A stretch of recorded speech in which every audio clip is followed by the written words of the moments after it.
Welcome back mga katambalan, mga hot topic and issue pag-usapan natin. Update po tayo kay Barbie Fortesa kung saan nga po ay tuluyan ang pumasok itong si Barbie sa loob ng bahay ni Kuya bilang celebrity house guest. Bago pa man pumasok itong si Barbie, sa post naman ng kaibigan niyang si Janra ay ipinakita nga yung ilang mga photos itong si Barbie bago pa man pumasok sa loob ng bahay ni Kuya.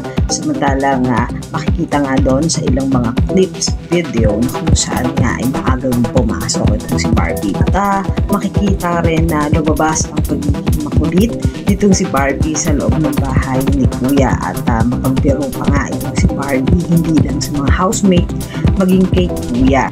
At isa pa nga sa kabang-abang na ipapalabas nga ng PBBA yung magiging task itong si Barbie kasama nga ang mga housemate. Kaya naman marami ang mga fans ni Barbie ang nag-aabang sa segment ng PBB. Samantalang kahit busy nga itong si Barbie Fortesa sa mga taping, endorsement na kamakailan lang ay naging sunod-sunod nga ang ginawa niya nga mga photoshoot at mga live na kung saan nga ay ipinost din itong si Barbie at mga promo tour na kung saan nga ay kasama niya ang cast ng Beauty Empire nitong nakaraan sa Rosario, Batangas na naging mainit naman ang pagtanggap ng mga taga Rosario, Batangas kay Barbie Fortesa at sa cast nga ng Beauty Empire na malapit na nga ipalabas sa GMA Prime at TV.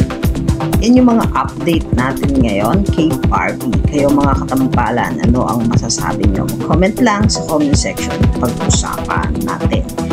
Yan ang mga hot topic and issue dito lamang sa Tambalang GK.